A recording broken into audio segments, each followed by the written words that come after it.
Bismillahirrahmanirrahim. Assalamu alaikum guys. My name is Bilal. So let's start the video. Okay, so a lot of people they don't know how to send the 48-hour screenshot, how to send the 365, how to send the 7 days discovery. So simply go to the YT Studio. Then you need to go to view more. Then after you need to go to the watch time. Click the watch time. So you need to click last 28 days. So first is coming real time 48 hours, take the screenshot. Second, you need to go to 365, take the screenshot.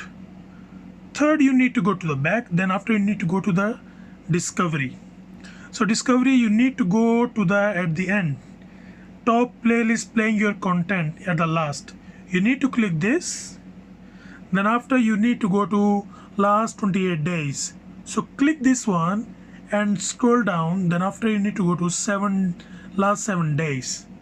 So there we go. So you need to send like this, like 7 days, 48 hours, 365, and one more thing.